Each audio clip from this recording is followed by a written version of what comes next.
Phronesis. Practical Wisdom with Scott Allen. Hello, I am Scott Allen, and thanks to my daughter Kate for developing the intro to the Practical Wisdom for Leaders podcast, where we offer a smart, fast-paced discussion on all things leadership. My guests help us explore timely topics and incorporate practical tips to help you make a difference in how you lead and live. If you haven't done so, please click subscribe so you automatically, seamlessly stay in the know when we publish new episodes. Likewise, please provide me with feedback. What do you like? What do you dislike? And what else would you like to know? And now, today's show. Today on Phronesis, I have David Snowden and Mary Boone. And these two individuals wrote an article in 2007 that is one that I continually revisit. I read it probably a couple times a year, and I recommend it probably 3 or 4 times a month to different colleagues and friends around the globe. So it's an honor to have the two of them here on Phronesis today. And we had angered the tech gods in a previous life. And so this is actually, they're very, very kind. This is actually our second recording. So I am indebted to the two of you. I owe both of you a pint or your drink of choice when we cross paths live next. But Dave is the co-founder and chief scientific officer of Cognitive Edge. He has a background in technology, spent time at IBM, has taught at multiple universities. And I love this. In his bio, it talks about anthropology, neuroscience, and complex adaptive systems. That's such an incredibly cool combination. And the Cognitive Edge has a section of their website called The Rabbit Hole of Knowledge, which I thought was one of the coolest things I'd heard labeled recently for a part of a website. That was awesome. And Mary Boone is the president of Boone and Associates. She is an expert in organizational communications, learning development, collaborative technologies, which I'm sure has come in very, very handy in the last Yes. 10, 12 months. Her work has been featured in the New York Times, CNN, CNBC, Financial Times, and she teaches in the MBA program at Northeastern University. So, David, Mary, thank you so much for being here. What gaps do you need to fill in? What have I missed? Mary, maybe we start with you. I will make one slight change, and I think it's relevant right now to what you mentioned in my bio, which is I teach for Northeastern University's online MBA program. So, Great. so that I think that's important, and I've been doing that for 11 years. So, when this all hit, it was kind of status quo for those of us who teach online. I'm sure other people out there can identify with that. Dave and I, we met when I was writing a book called Leadership in the not Leadership in the Computer, but Managing Interactively. It was after Leadership in the Computer. I interviewed Dave for Managing Interactively. And I think that these ideas have had a lot of traction for a while and have gained steam, actually, kind of interestingly enough. The person who was the person editing HBR when we did this just said to us the other day, Tom Stewart, that this was a slow rolling article. He said it was different from many articles in HBR because it seemed to gather steam.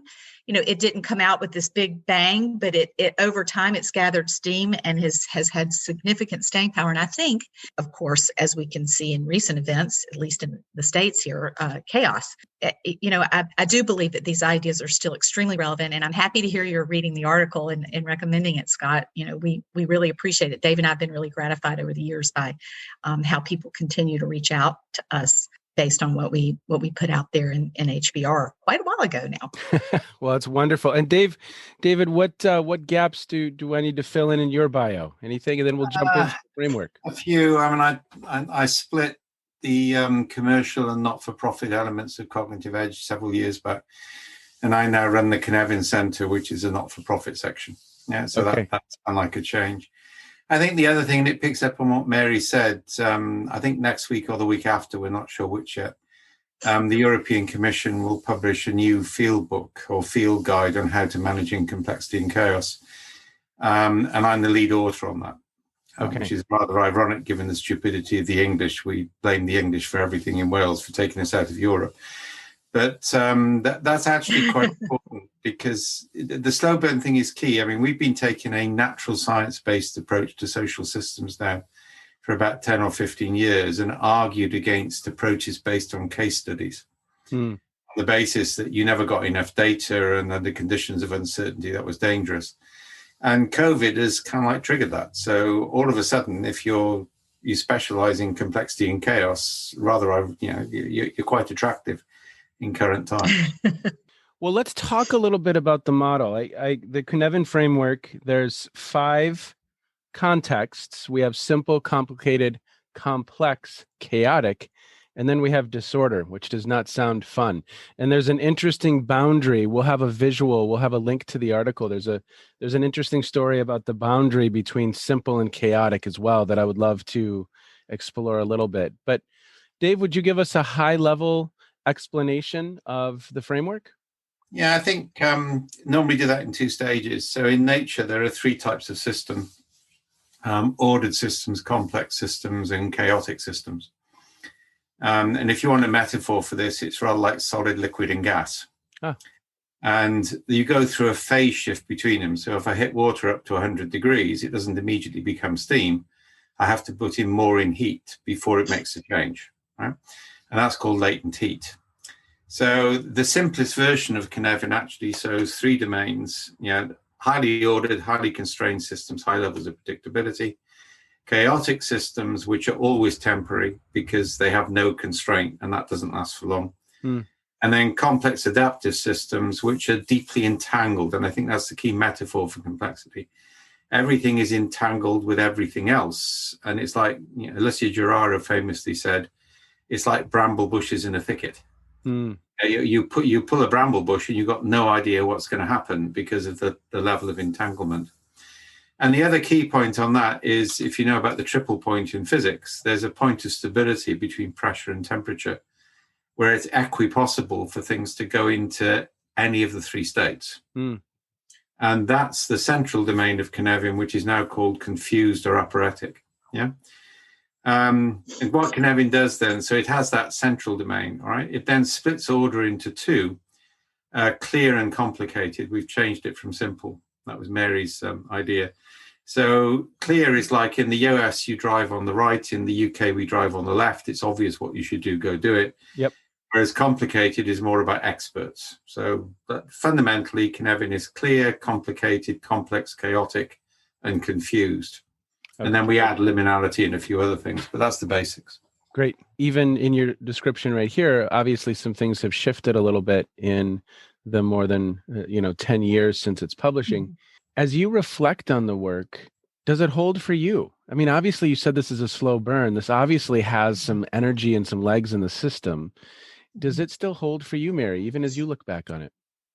Oh, absolutely. I use it not only in my professional life, but my personal life, in terms of thinking about how to approach a situation and think through a decision I have to make, think through, and it still helps the leaders that I work with to really understand how to manage complexity and because primarily, let's face it, most of the problems we're facing now are complex, at least complex in nature. And I think the reason it really holds well is because it's such a simple framework. And I know people talk a lot about how academic we can get or how complicated it can seem, but it's really not. The simplicity of it, the elegance of it has made it really not only last for a long time and gain steam, but something that is just highly pragmatic to use. It's something that leaders can use when they're facing these situations where they don't really know how to manage. And I think it marks, it's so clear to me now why people struggle so much with approaches to leadership, because most of them were developed for an ordered environment. Most of them were developed for the kind of tell and sell ideas, get that buy-in. They weren't really developed for handling the complexity and the chaos. And so this helps people understand why what worked in the past doesn't work as well now, because there's even more complexity. I think there's let's 2 go other there. aspects Go ahead, David. Which are important here. One is, and I've done this, this is one of several sense-making frameworks I've created. They're all designed to pass what I call the back of the table napkin test. Sure. If you can't draw something on the back of a table napkin from memory, it has no utility in strategy. Right? It's true. It's better. The other thing is, it comes back to the title of your podcast, which is from Aristotle, Pronesis, right? Yeah. Now, Aristotle says you need two things, Sophia and Pronesis. You need theoretical wisdom and practical wisdom. And the way Cynefin has evolved is it was designed on the basis of natural science and then refined in practice. And it's gone through multiple iterations since, as the science has developed, as the practice have developed. So it's not a framework created from a one-time study and put in an article and then promulgated, which is what most Harvard stuff is. It's actually been an evolution of its own right. Well, and it's being used, correct, in practice. Yeah, I mean, so you can't get to command level in any of the U.S. Armed Forces without learning Cynefin, for example. Yeah. Right, and a lot of the case studies are in intelligence and military because those spaces face complexity all the time, and they understand, that you're dealing with, what Clausewitz, cliche called the fog of war. And that's what complexity is about.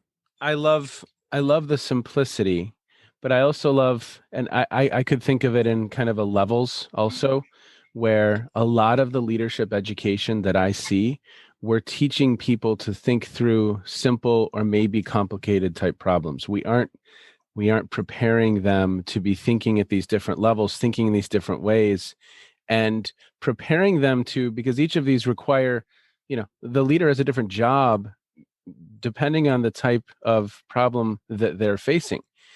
And so I don't know that we do a good job of that. And so I think that bringing that into this conversation of how we develop leaders, and if we're training leaders to think, to your point, yes, I forget the quote. I'm not going to get the exact words. I'll put it in the show notes. But it's by a military general, and it said, no strategy survives contact with the enemy. Right? Encounter with the enemy. That's Clausewitz again. I think there's something else which is important here as well. I think and this is coming back into the natural science of this. For the last 20 or 30 years, people have tried to define the ideal leader. They've focused on the individual and the qualities of the leader. And they've had this weird dichotomy between rigid process and inspired leadership. And that's actually a false dichotomy. Yeah. If you know anything about the natural science, you know that connections matter more than things. So the work we're doing on leadership development is all about changing connectivity for leaders. And we don't talk about qualities or competences. We put them in situations where their connections constantly change and shift. And we get them to do narrative-based reflection on that, which they share with their peers. And that's, again, that matches the way the brain makes decisions. It matches the way that human societies evolve to handle things. The problem with the sort of competence-based approaches and the idea there are checklists comes from the dominance of the engineering metaphor, which came in the 80s with systems thinking and systems dynamics. And please don't confuse complexity with systems thinking. It's completely different.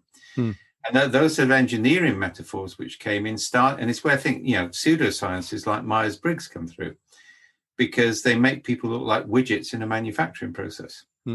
And the reality is the most an individual is a catalyst or a nexus point in a complex series of interactions. And good leaders learn to manage that. Say a little more about that, would you? Managing the connections. So let me give you an example, all right? You need to be careful. I'm allowed to name names in some cases. So we've done this now with leading fashion houses with military. You take people who are on a leadership development group, and what they do is they keep a narrative-based journal. Narrative is really important for human beings. It's sort of a halfway house between high codification and basically tacit. Right? So start and end of the day, they keep a learning journal, and every couple of days they're given a task to go and interview somebody. You go and find somebody in one of our shops, ask them this question. And that becomes a sort of shared narrative base. And you manage the process so you constantly change their interactions over time. That what we're doing on mental health at the moment, which is relation to that, is we're defining 30 or 40 roles which exist, not just within the health sector, but also in the public sector around it. And then entangling those roles in groups of 3 to share learning and experience as they go through. And of course, each of those trios is part of another trio, is part of another trio. So what we're doing is to deliberately entangle a system in such a way that it doesn't happen accidentally, it happens by design. And that peer-to-peer exchange increases people's ability to find things that they can copy or imitate or mutate, and reduces the pressure on mental stress. So that's my point about leaders are catalysts or nexus. The way you change people is not to turn them on a sort of course. The way you change people is to change their interactions. So I'll give you one example from peace and conflict, because we've done a lot of work on the years over peace and conflict resolution. Yeah. And there's kind of like what I call the Boston Brahmin approach, because that's where I experienced the most opposition, which basically says if you just get everybody into a workshop and us bright, intelligent, upper middle class white liberals have a conversation with them, they'll see the error of their ways and they'll behave differently, right? And that kind of like never works. And we had the same thing in Northern Ireland when I was involved in the 70s. So you had everybody being brought into a hall, and kind of like Protestants and Catholics alike, and we all love each other, don't we? After a week, everybody would say they loved each other. Within 3 days, we were throwing petrol bombs again. Wonderfully satirized in a television series on Channel 4 called Derry Girls, which is brilliant, all right? Episode 1 of Series 2 does this. I was working then in a different center, and we took 2 Catholics and 1 Protestant, or 2 Protestants and 1 Catholic, the asymmetry is key, and threw them in teams into Latin American together, and we didn't talk about the troubles. And that created, and basically they worked the stuff out for themselves. I think part of the problem you got with leadership training educators is they think things have to be spelled out.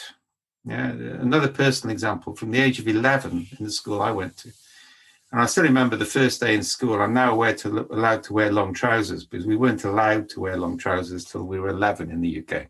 Okay. Which in a UK winter, walking 3 miles to school in shorts, it hardens your soul. That makes me think of the source of, maybe it's the source of Pink Floyd's The Wall, about it probably is actually education. Either way. So I walked to the front of the class. I knew it was coming, and somebody gave me a record card. And this was when we were debating the abolition of capital punishment in the UK. Unfortunately, joined the realm of civilized countries who don't do that, right? So I got given a card, and it said, "You support capital punishment." And the teacher grinned at me, because my mother was leading the campaign against it in the counties. And I had to speak for 7 minutes without preparation in favor of something I profoundly disagreed with.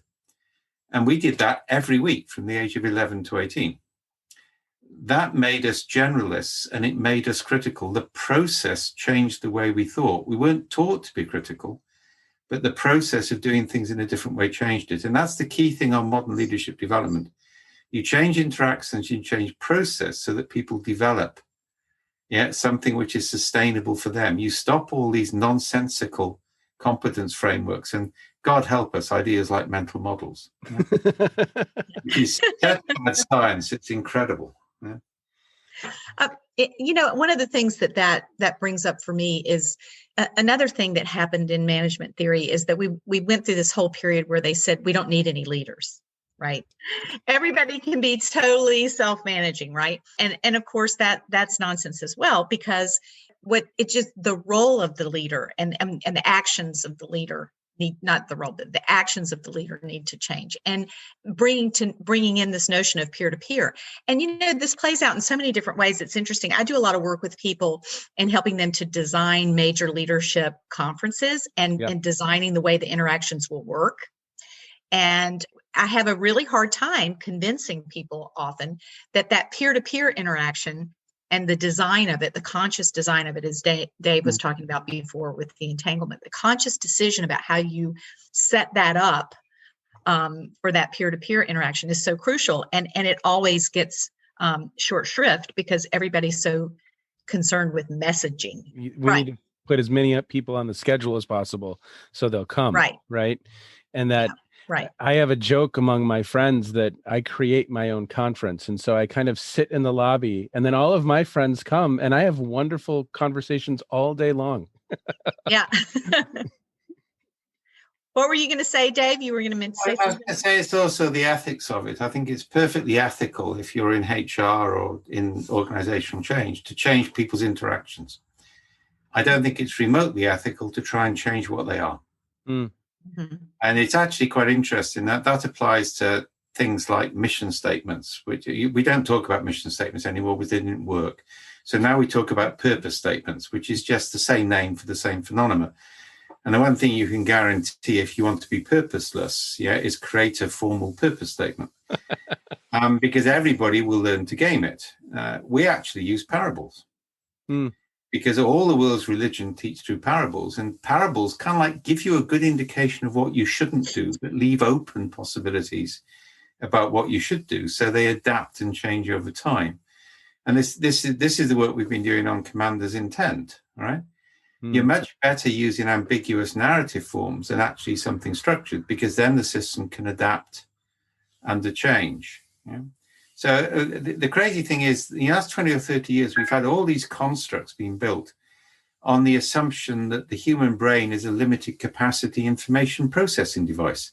To quote a psychology textbook that they tried to impose on my daughter. The reality is that carbon isn't silicon.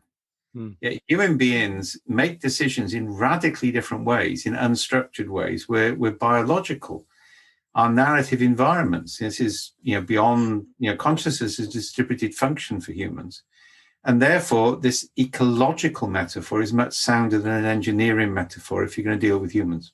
Well, as we wind down our time together, because we've been going for about 26, 27 minutes, what are the two of you thinking about right now? What's keeping your mind preoccupied and in exploration mode?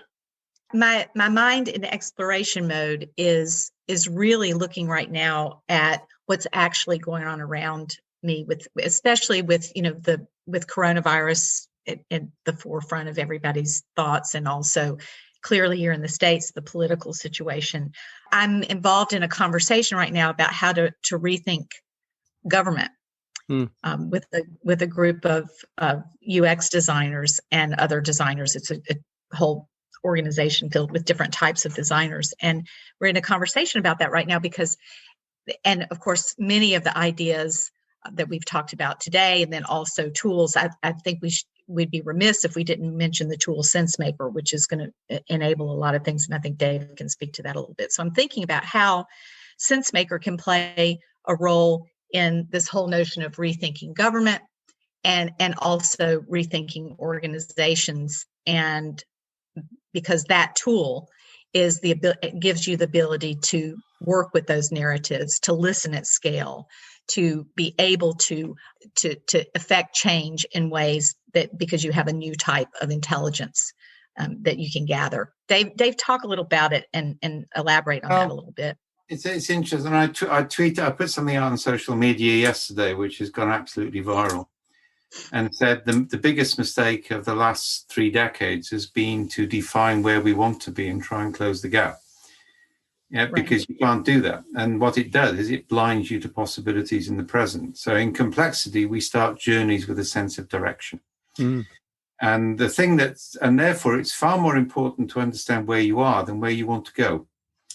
And management for the last 20 or 30 years has forgotten about the present and just keeps assuming it can have a greenfield site and design an ideal future state. So what SenseMaker does, which is a distributed ethnographic tool, I'll give you 2 examples. If we're mapping culture in an organization, we'll basically ask people for the story they would tell their best friend if that best friend was offered a job in their company, which is a hypothesis-free question. And then they interpret that story onto 6 triangles, and each axis of each triangle has a positive quality. So there's no way they can understand what to do. And that interests me because I've wired people up for this. There are advantages to having a visiting chair in psychology. You can wire up the first-year undergraduates. It actually triggers a different part of the brain into operation. I don't like this phrase. It's the thinking slow, not thinking fast. Now that gives us quant data from which we can draw landscape maps where we can show culture as effectively as a series of densities. And if you don't like where you are, you can click on that and say, I need fewer stories like that. And then you can find what's called the adjacent possible, something close to it, and say, I'd like more of those. Now, if you say to your employees, how do we become more customer centric? They'll fight back. if you gather stories from your customers and say, we need more of these sort of stories and fewer of those, everybody can buy in. So that's kind of like one aspect. The other thing, which is the peace and conflict approach, is where we use young people from churches, from sports clubs, from schools to act as ethnographers to their communities to find the day-to-day stories of people's lives. And then we actually look at cluster patterns in those stories across competing political or ethnic groups. And then we enable conversations about those new patterns. We don't talk about the problem because we'll make it worse. Yeah. And I mean, that's what I was up till midnight talking about last night, all right? Because the minute you talk about blue against red in the States, you basically trigger responses. You've got to enable a different conversation. And you've got to have something which has local empathetic value for the actual actors. So that's decomposed. And this is the principle. You scale a complex system by decomposition and recombination, not by imitation. Yeah. And the whole of organic life form, DNA, is 4 chemicals in different combinations. So the work we do is kind of like break it down to the lowest point of coherence and then recombine it, to discover new possibilities. But don't start with where you want to be. Yeah. Start with where you are. And I would follow on to that to say, and especially since you have a lot of academic listeners, researchers have to avoid the same kind of problems that leaders do in terms of influencing the outcome of things, and using new tools to approach research is so important, because if I'm doing a lot of interviews and I know what my hypothesis is, it's really hard not to be complete. Those interviews be completely unbiased. And I mean, you want the academic name for this. This is called abductive research. It's not inductive. Most people are familiar with, and abductive is actually how you handle uncertainty. And the whole approach we developed is to say, and this is my physics background, all right? From a physicist's point of view, no social scientist ever has enough data to form any valid conclusion whatsoever. And I would still stand by that. On the other hand, we know there are things about systems. We know there are things about human cognition. These are things which have been subject to repeated experiments and peer group review. So what we do is we build methods which are consistent with natural science. And that allows you to develop novelty in the face of extreme uncertainty, but to reduce the risk in the process. If you use inductive logic or cases, you're bound by what worked in the past, which very rarely works in the present. I love how the two of you think. It's incredible. I mean, it really is. And it's fun to listen. It's fun to kind of hear your perspective and how you're thinking, because it's refreshing, it's different, and I'm excited to see how this continues to evolve.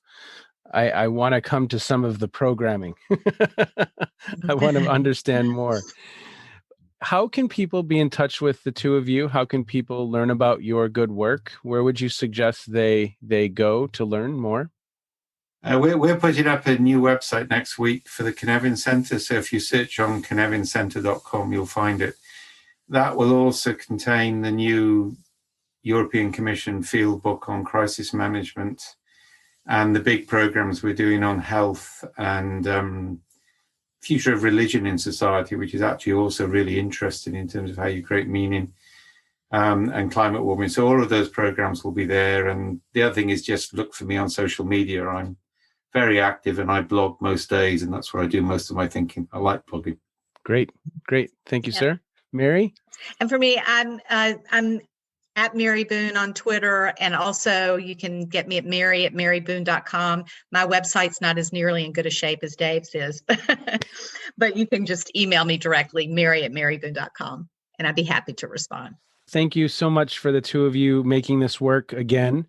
I really, really appreciate your time, and thank you for the good work that you do. It's incredible. And I'm excited to share this with our listeners because, again, I think this natural science perspective is a beautiful lens to look at this through. It just is. And Dave, I don't know if you like this quote.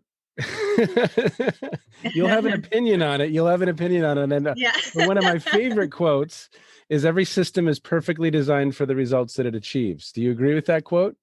No. What do you think? A whole bunch of systems evolve. Okay. And a whole bunch of systems are designed for one thing, but the only thing you can guarantee in a complex system is whatever you do will have unintended consequences. Yeah. The most effective systems we have in the world were generally devised for something other than what they're now used for. Well, that would be a whole nother episode for us to explore that answer, but I love it. I love it. Thanks to the two of you. Thank you so much. Have a wonderful 2021. Pleasure. I think I used to be a little bit nervous and anxious about the fact that I would be in conversations and not understand everything. But now I absolutely thrive in those conversations. I absolutely love it. Speaking with Mary and Dave, I was in that space for some time during that whole conversation, even as I just transcribed the episode and really worked to identify what quotes to share. So many connections were firing, and I'm excited to reflect and listen to this episode again, because I think it's one of those that I will listen to over and over and hear new things. So start by reading their article from HBR. There's a link to it in the show notes. And then after listening to that, re-listen to this episode. And maybe we will be in a similar space.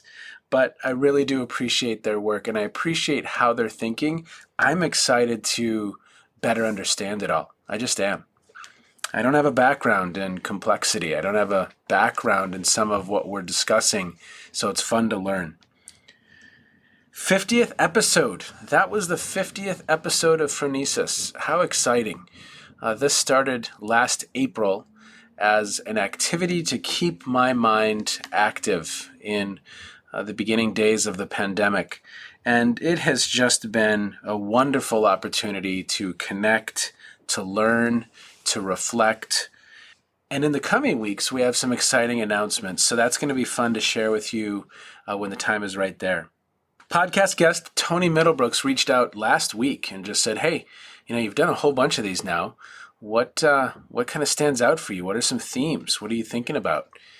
And it was interesting because I opened up an email and these things just kind of flowed out of me. So it was interesting. It was like, okay, well, I think we have to consider or pay attention to context and systems, pay attention to the need for diversity, our own blind spots. None of us are perfect. We all can learn, develop, and grow. Followership and the importance of followers. Your purpose, that leadership for what question. The pragmatic realities of the role. It's not all chocolate bars, warm fuzzies, and tulips. The importance of design. The lessons from seemingly unrelated fields, dance, geography, design, history, computer science, flight training. And my final theme would be how kind of at times I feel we're ill-prepared to do this work well. We have so many opportunities as leadership educators, leadership developers to improve our own craft. My conversations with Kay Anders Erickson, Dave Rush, Susan Comavez, David Day, John Antonakis, there's just so much opportunity there. As always, thank you so much for listening in. It's been a wonderful year almost of learning and growth and reflection. And I appreciate you coming along that journey with us. Take care, be well, and see you soon. You have been listening to the Practical Wisdom for Leaders podcast. If you liked what you heard, please share it with others and let them know what we're up to. And one last quick reminder to click subscribe so you know when we publish new episodes. And of course, we'd love to hear your feedback. You can stay in touch with me by visiting www.scottjallen.net or any number of social media platforms. Be well, be safe, and make a difference wherever you are on this beautiful planet. And now, here's Kate's twin sister, Emily, with the outro.